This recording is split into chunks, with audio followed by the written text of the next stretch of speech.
Avon coaching classes में आपका स्वागत करता हूँ। बहुत बहुत स्वागत है आपका। आज हम जो क्लास 10th है उसके साइंस के कुछ इंपॉर्टेंट पर्सन करने वाले हैं, जो कि चैप्टर 1 से लेकर चैप्टर 19 तक आपके चलेंगे। और ये वन लाइनर क्वेश्चन है, यानी एक एक नंबर के आ सकते हैं, इंपॉर्टेंट है। इसका पार्ट 1 और पार्ट 2 में डिवाइड किया है, तो ये वाला इसका पार्ट 1 है। तो अगर पहला पर्सन पूछा जाए कि बताइए कि सामान्य रक्तचाप कितना होता है, सामान्य रक्तचाप कितना होता है, तो आप ये कह सकते हैं कि सामान्य रक्तचाप कितना होता है सर। ये होता है 120/80। कितना होता है? 120/80 होता है। Important person. दूसरा पर्सन ये है कि विटामिन सी का रासायनिक नाम क्या है। विटामिन सी का रासायनिक नाम क्या है? तो विटामिन सी का रासायनिक नाम होता है एस्कार्बिकम। क्या होता है? एस्कार्बिकम। इंपॉर्टेंट पर्सन है। इसी तरह मान लो विटामिन ए का पूछ ले कि बताइए विटामिन ए की कमी से कौन सा रोग होता है, तो वो रतौंधी रोग होता है। ठीक है। तीसरा प्रश्न इस प्रकार से कि बताइए कि आयोडीन की कमी से होने वाला रोग कौन सा है, तो आयोडीन की कमी से होने वाला रोग कौन सा है? गलगंड या घेंगा रोग है। आयोडीन की कमी से होने वाला रोग कौन सा है? गलगंड या घेंगा रोग है। तो ये वाला इंपॉर्टेंट पर्सन है एग्जाम पॉइंट ऑफ व्यू से, ये आपको पूछा जा सकता है। अगर मैं नेक्स्ट क्वेश्चन की बात करूं, तो नेक्स्ट क्वेश्चन अपन का ये पूछा जाता है कि बताइए कि मेंडल ने अपने अनुवांशिक प्रयोग किस पादप पर किए, प्रयोग और किस पादप पर किए। तो ये आपका आंसर मिलेगा कि मेंडल ने अपने अनुवांशिक प्रयोग किए थे मटर के पौधे पर। और अगर हम बात करें कि एक और प्रश्न इसी में बनता है कि बताइए कि मेंडल ने अपने प्रयोग के लिए मटर के पादप को ही क्यों चुना, तो इसमें वो हम टू लाइनर, जब दो दो नंबर के प्रश्न होंगे वो हम उसमें करेंगे। उसके बाद नेक्स्ट जो अपना क्वेश्चन आता है वो आता है कि बताइए कि प्रथम उत्पादित प्रतिरक्षी कौन सा है। वेरी वेरी इंपॉर्टेंट पर्सन है एग्जाम पॉइंट ऑफ व्यू से। प्रथम उत्पादित प्रतिरक्षी, तो प्रथम उत्पादित प्रतिरक्षी में हमारा आता है IgM। क्या आता है बच्चों? IgM आता है। इसके अलावा एक और होता है, अगर आपको याद हो तो, ये होता है IgG। ये क्या होता है? ये होता है हमारे पास IG और फिर G। एक ये होता है हमारा। एक और होता है, अगर आपको याद हो तो, IgA। अगर आपको याद हो तो एक और होता है IgA। अगर एक और अगर हम पढ़ें तो ये एक IgM होता है। अगर आपको याद हो तो एक IgE भी होता है। और अगर आपको याद हो तो एक IgGAMED ये भी होता है। इन सब में ये जो होता है IgA, कौन सा बच्चों? अगर ये जो होता है IgG, ये जो IgG होता है ये आंवल को पार कर भ्रूण तक पहुंचता है, ये इसकी विशेषता है। अगर IgA की बात करें तो IgA माँ के दूध में पाया जाने वाला प्रतिरक्षी है। और IgM की बात करें तो जैसा कि मैंने बताया ये प्रथम उत्पादित प्रतिरक्षी होता है। जबकि IgE की अगर हम बात करें, IgE की, तो ये मास्ट कोशिका पर पाया जाने वाला या फिर एलर्जी क्रियाओं में भाग लेने वाला प्रतिरक्षी होता है। और IgD का कोई भी कार्य नहीं होता है जितना कि हमारे सिलेबस में दिया है। तो ये कुछ इंपॉर्टेंट पर्सन थे जो कि किसकी दृष्टि से आएंगे बच्चों?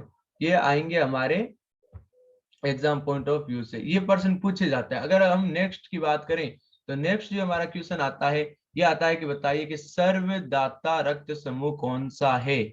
इंपॉर्टेंट पर्सन है। सर्वदाता रक्त समूह कौन सा है? तो सर्वदाता रक्त समूह हमारा कौन सा है? सर्वदाता रक्त समूह है हमारा O। अगर ऐसे बोले कि बताइए कि सर्वग्राही रक्त समूह, यानी कि जो सबसे खून ले सकता है वो कौन सा है, तो वो हमारा हो जाएगा ब्लड ग्रुप A।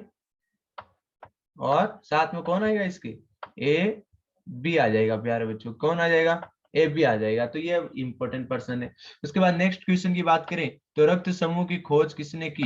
तो रक्त समूह की खोज की थी कार्ल लैंडस्टीनर ने की थी। किसने की थी? कार्ल लैंडस्टीनर ने की थी। कुछ बच्चे कंफ्यूज कर जाते हैं वीनर से। कुछ बच्चे किससे कंफ्यूज कर जाते हैं? वीनर से। अगर मैं आपको बताना चाहूं तो वीनर ने और कार्ल लैंडस्टीनर ने RH कारक की खोज की थी, जबकि ओनली रक्त समूह की जो खोज है, यानी कि आरबीसी की, आरबीसी जो होता है उसकी सतह पर, किसकी सतह पर, यानी कि जो आरबीसी है, आरबीसी, उसकी सतह पर जो प्रतिरक्षी पाए जाते हैं, जो प्रतिजन पाए जाते हैं, उस प्रतिजन के अकॉर्डिंग जो इनको पार्ट में बांटा था वो किसने बांटा था? वो बांटा था हमारे कार्ल लैंडस्टीनर ने। उसके बाद नेक्स्ट जो क्वेश्चन आता है वो ये आता है कि बताइए कि इमली में कौन सा अम्ल होता है। इंपॉर्टेंट पर्सन है, तो इमली में कौन सा अम्ल होता है? इमली में होता है हमारा टार्ट्रिक अम्ल। ठीक है, इसको आप ऐसे याद कर सकते हो कि ईंट, ये आला आप ऐसे याद कर सकते हो, ईंट। ईंट का मतलब हो गया कि इमली में होता है हमारा टार्ट्रिक अम्ल। के इमली में कौन सा होता है हमारा? इमली में होता है टार्ट्रिक अम्ल। इसी तरह हाइड्रोक्लोरिक अम्ल कहाँ पाया जाता है? हाँ, आप ऐसे याद कर सकते हो, जहां। जहां जहां जहां का मीनिंग होता है कि हाइड्रोक्लोरिक अम्ल जो होता है वो जठर रस में पाया जाता है। हाइड्रोक्लोरिक अम्ल है, ये जो हाइड्रोक्लोरिक अम्ल है ये कहाँ पाया जाता है बच्चों? ये जठर रस में पाया जाता है। इसी तरह आपको पूछ भी सकता है कि बताइए कि सिरके में कौन सा अम्ल पाया जाता है, तो आप याद कर सकते हो Ca, यानी कि हमारा सिरके में कौन सा अम्ल होता है? ये एस्कार्बिक अम्ल होता है। इंपॉर्टेंट पर्सन है, जैसे ईंट हो गया यानी इमली में टार्ट्रिक अम्ल हो गया, जठर रस में हाइड्रोक्लोरिक अम्ल हो गया। और ये अगर ये पूछे कि बताइए हमारे जो पाचन क्रिया वो किस माध्यम में होती है, तो पाचन क्रिया जठर में होती है। ठीक है, तो इसलिए वहां पे क्या पाया जाता है? हाइड्रोक्लोरिक अम्ल पाया जाता है, इसलिए अम्लीय माध्यम में होती है। इंपॉर्टेंट क्वेश्चन है, ठीक है, तो आप इसको याद कर सकते हैं। उसके बाद अगर हम नेक्स्ट क्वेश्चन की बात करें, तो नेक्स्ट क्वेश्चन अपना इस प्रकार से है कि बताइए कि जो अभिक्रिया दोनों दिशाओं में चलती है उसे आप क्या बोलेंगे? दोनों दिशाओं में चलने वाली अभिक्रिया को आप क्या बोलेंगे प्यारे बच्चों? दोनों दिशाओं में होने वाली अभिक्रिया को हम बोलेंगे उत्कर्मणीय अभिक्रियाएं। किस टाइप की अभिक्रियाएं प्यारे बच्चों? उत्कर्मणीय अभिक्रियाएं बोलेंगे। जो दोनों दिशाओं में आगे चलती है उन्हें हम उत्कर्मणीय अभिक्रियाएं बोलेंगे। नेक्स्ट अगर हम बात करें तो प्रकाश का वेग सर्वाधिक किसमें होता है? तो प्रकाश का वेग हमारा सर्वाधिक होता है निर्वात में। किसमें होता है? निर्वात में होता है। तो प्रकाश का वेग निर्वात में होता है। और कोई पूछ ले कि बताइए कितना होता है, तो कितना होता है प्यारे बच्चों? ये होता है हमारे पास 3 और फिर इंटू 10⁸ कितना होता है? 3 इंटू 10⁸ होता है। तो ये आप इंपॉर्टेंट क्वेश्चन है, आप ध्यान रख सकते हो, 3 इंटू 10⁸ होता है। ठीक है प्यारे बच्चों। और उसके बाद अगर हम नेक्स्ट क्वेश्चन की बात करें, तो हमारा जो नेक्स्ट क्वेश्चन आता है वो आता है कि बताइए आवर्धनता को परिभाषित कीजिए। आवर्धनता को क्या कीजिए? परिभाषित कीजिए। तो आवर्धनता या फिर आवर्धन क्षमता कहते हैं किसी बिंब द्वारा आवर्धित करने की क्षमता को हम क्या कहते हैं? आवर्धनता कहते हैं। अगर कभी आपने गौर किया हो तो आपके मोबाइल का जो कैमरा होता है, कैमरा, उस कैमरे में वो जो जूम इन और जूम आउट करने का जो क्षेत्र होता है उसी को हम आवर्धनता कहते हैं। अगर हम नेक्स्ट क्वेश्चन की बात करें आवर्धनता के बाद के जो क्वेश्चन है, एक सेकंड आप रुकिएगा, कि जो क्वेश्चन है वो क्वेश्चन इस प्रकार से, हमारा क्वेश्चन नंबर कि बताइए कि कार्य का मात्रक क्या होगा। इंपॉर्टेंट पर्सन है, कार्य का मात्रक क्या होगा? तो जैसा कि आप सब जानते हैं कि कार्य का मात्रक क्या होता है?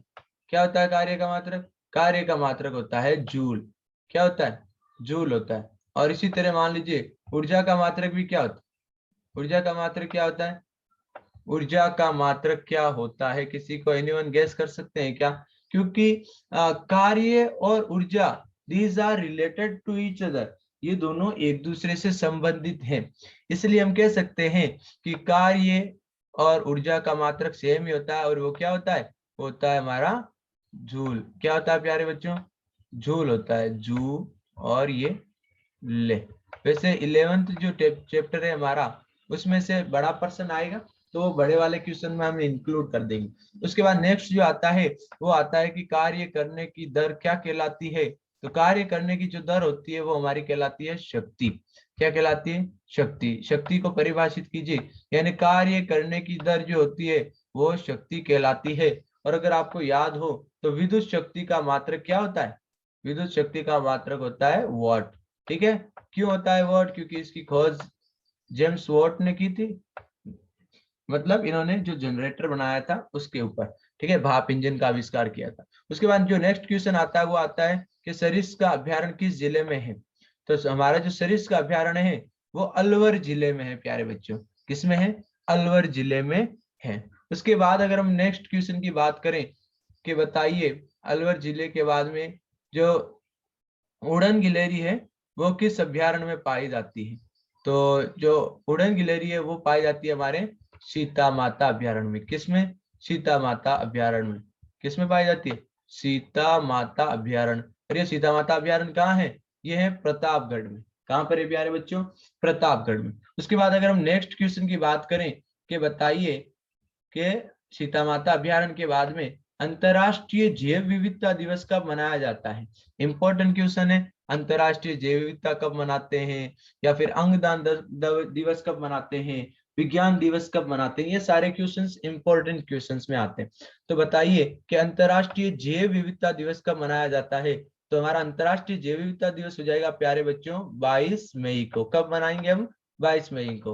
और अगर जैव विविधता पूछ ले आपको तो ये एक नीचे क्वेश्चन दे रखा है आपको कि जैव विविधता कब मनाया, जैव विविधता किसे कहते हैं, ये नेक्स्ट आगे आ जाएगा क्वेश्चन। उसके बाद अगर अंतरराष्ट्रीय जैव विविधता की बात करें तो ये हमारा आ जाता है 22 मई को। लेकिन अगर हम बात करें किसकी, अगर हम बात करें अंगदान दिवस की, तो वो अंगदान दिवस हमारा जो है वो मनाया जाता है 13 अगस्त को।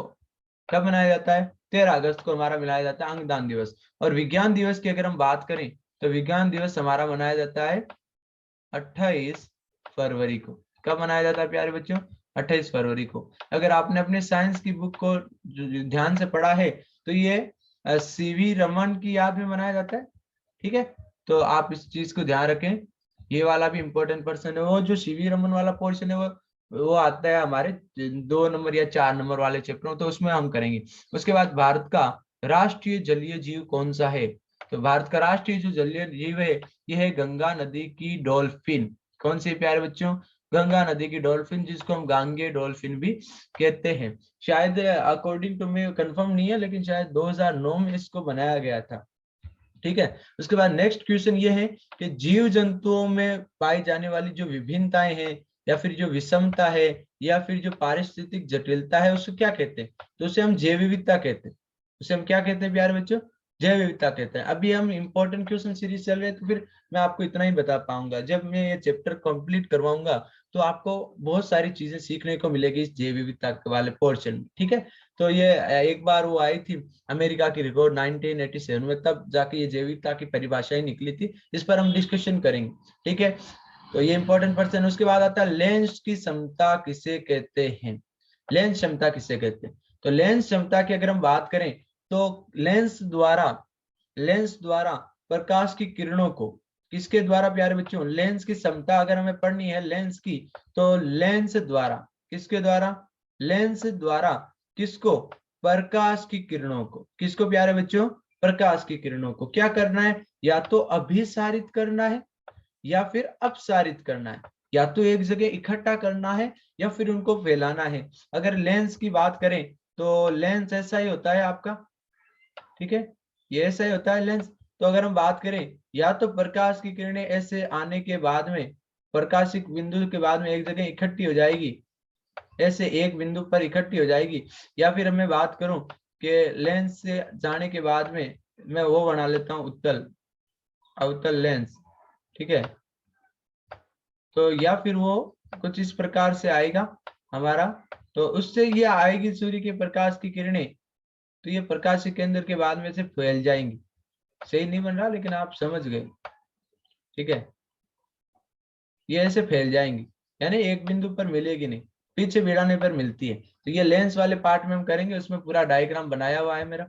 ठीक है, तो क्या होता है कि जब कोई लेंस होता है, इस लेंस के द्वारा अगर हम प्रकाश की किरणों को फैला दें या फिर उनको एक जगह इकट्ठा कर दें, ठीक है, ये फैलाने वाला होता है, ये एक जगह इकट्ठा करने वाला होता है। अगर ये कर दें तो उसको ही हम लेंस की क्षमता बोलते हैं।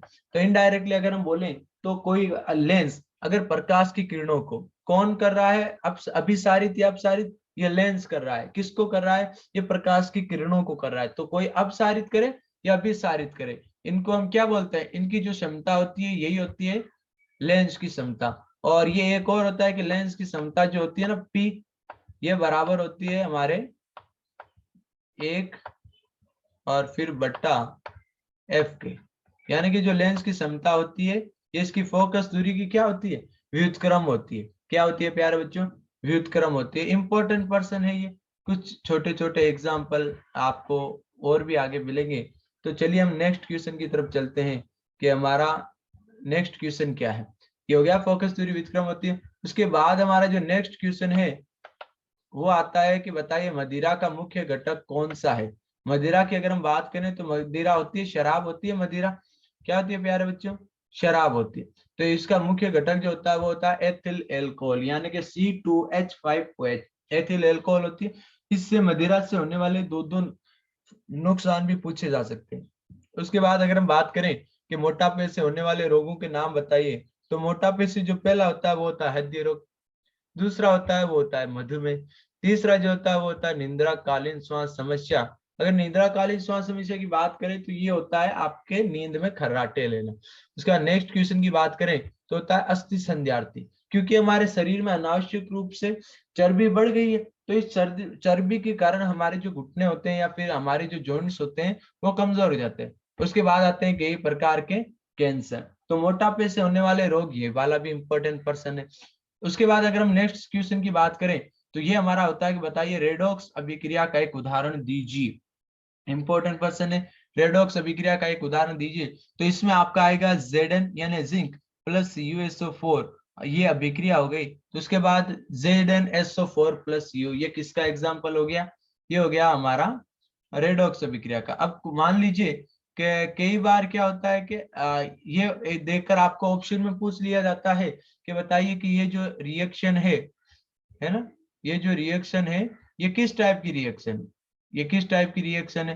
तो ये रिएक्शन जो होती है हमारी, ये हम इसको रेडॉक्स में काउंट करते हैं। किस में काउंट करते हैं प्यारे बच्चों, ये जो रिएक्शन है हमारी इसको हम कहाँ काउंट करते हैं, इसको हम रेडॉक्स में काउंट करते हैं। किस में काउंट करते हैं, रेडॉक्स में। लेकिन आप गौर से अगर देखोगे तो ये वाला रेडॉक्स के अलावा एक और चीज में काम आ रहा है। किस में काम आ रहा है, ये काम आ रहा है हमारा विस्थापन में, क्योंकि इस Zn ने क्या कर दिया, इस Zn ने इस कॉपर को उसकी जगह से विस्थापित करके खुद आ गया। देखो, तो ये विस्थापन अभिक्रिया का भी एग्जाम्पल हो सकता है। फिलहाल हम यहाँ रेडॉक्स की बात कर रहे हैं, तो ये रेडॉक्स अभिक्रिया का एग्जाम्पल है। कॉपर सल्फेट के विलयन में जब आप थोड़े से जिंक के टुकड़े डालोगे ना, तो उसमें क्या हो जाएगा, उसमें कॉपर का जो नीला कलर है वो तो गायब हो जाएगा, और जो जिंक है वो जो कॉपर है वो सफेद अवशेप के रूप में पेंदे में बैठ जाएगा। उसके बाद एक और एग्जांपल लिया है मैंने इसका, ठीक है, तो वो एग्जांपल है Fe2। कौन सा है प्यारे बच्चों, Fe2, ठीक है।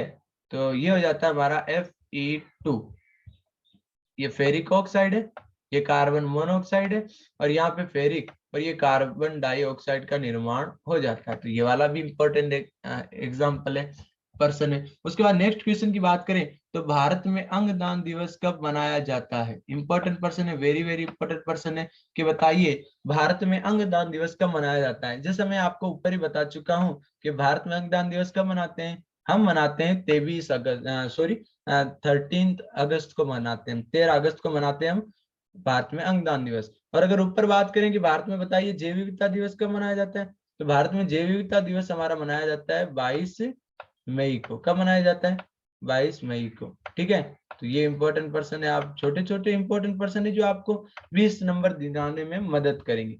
उसके बाद अगर हम नेक्स्ट बात करें कि बताइए कि जो बायां फेफड़ा होता है हमारा, कौन सा फेफड़ा प्यारे बच्चों, बाएं फेफड़ा।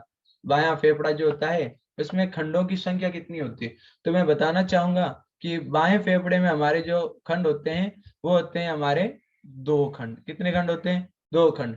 जबकि अगर हम बात करें दाहिने फेफड़े की तो इसमें हमारे होते हैं 3 खंड। इंपॉर्टेंट पर्सन है, बाएं में होते हैं 2 और दाहिने में होते हैं 3। ये छोटा सा पर्सन है, आप याद रखोगे तो आपको बहुत ही ज्यादा फायदा हो जाएगा।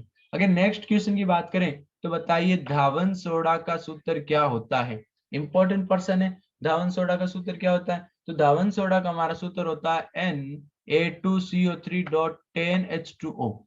ये जो 10H2 है ना, इसको हम क्रिस्टलन जल बोलते हैं, ठीक है, इसको हम क्रिस्टलन जल बोलते हैं, यानी कि लवण है ये। अगर हम पूरी बात करें ना, ये धावन सोडा ये है लवण है, 5वें पार्ट में है लवण, धावन सोडा, ठीक है, धोने का सोडा इसको बोलते हैं, ये पूरा लवण है। लेकिन इसमें से भी पर्टिकुलरली अगर हम इसकी बात करें, देखिएगा दोबारा बताऊं, ये पूरा का पूरा क्या है, ये पूरा का पूरा लवण है, ये पूरा का पूरा क्या है, ये पूरा का पूरा लवण है Na2CO3.10H2O।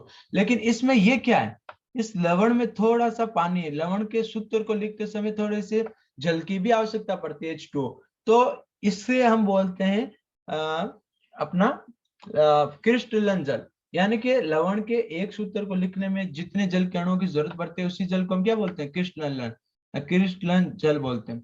तो ये वाला हो जाएगा हमारा क्रिस्टलन जल। उसके बाद अगर हम नेक्स्ट क्वेश्चन की बात करें तो हमारा नेक्स्ट क्वेश्चन आता है कि बताइए अपघटनीय अभिक्रियाएं किसे कहते हैं।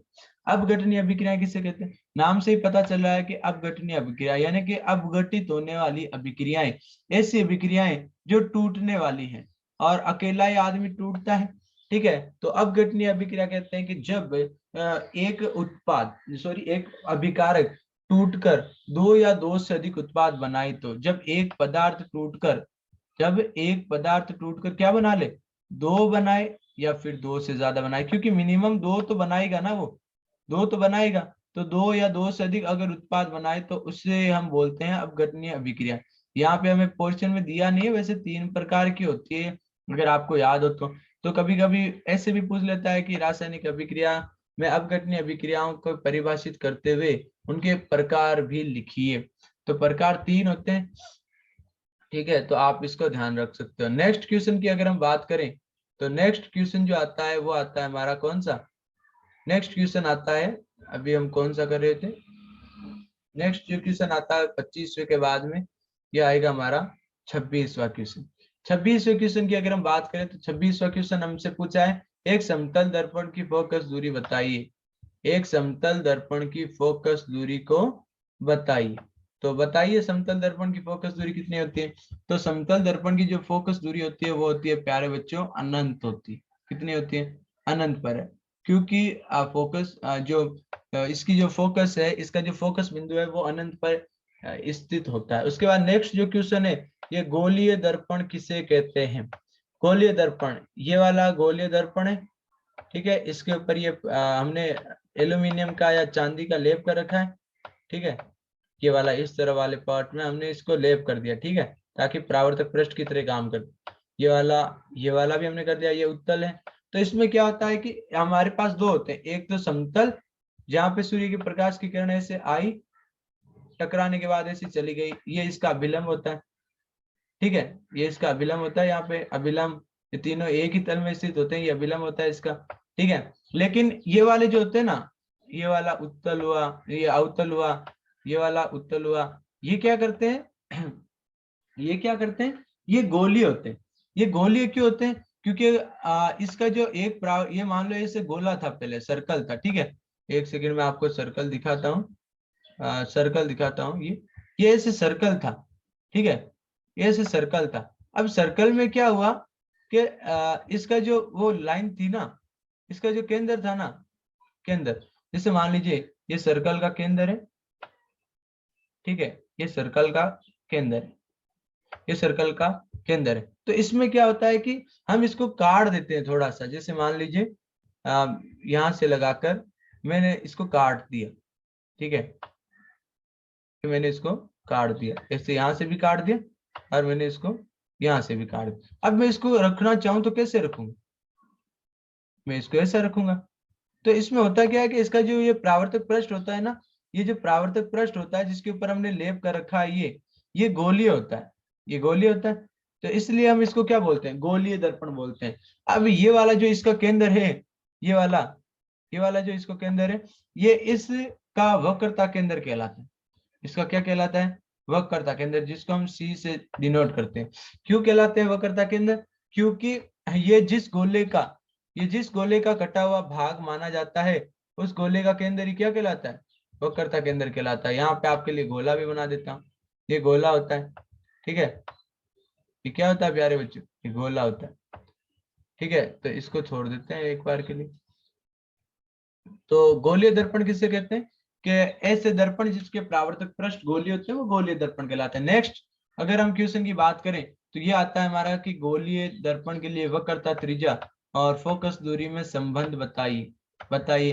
तो ये जैसे मान लीजिए हमने पहले लेंस क्षमता पढ़ी थी ऊपर, ठीक है, लेंस के बारे में पढ़ा था कि इस जो लेंस की क्षमता होती है P, ये बराबर होती है 1/f के, किसके बराबर होती है, 1/f के बराबर होती है, ठीक है। 1/f के बराबर होती है। जबकि अगर हम बात करें वक्रता त्रिज्या क्या होती है, वक्रता त्रिज्या ये फोकस दूरी की दोगुनी होती है। किसकी दोगुनी होती है? फोकस दूरी की। तो हमारा सूत्र हो जाएगा r बराबर 2f। क्या हो जाएगा प्यारे बच्चों? r बराबर 2f। तो ये गोलीय दर्पण के लिए वक्रता केंद्र और फोकस दूरी में संबंध है।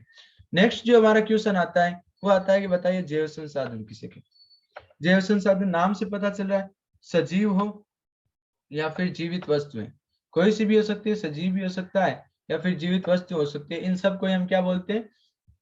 जैव संसाधन बोलते हैं। इसी तरह की जो हमारा आता है वो जैव संसाधन भी पूछ सकते हैं।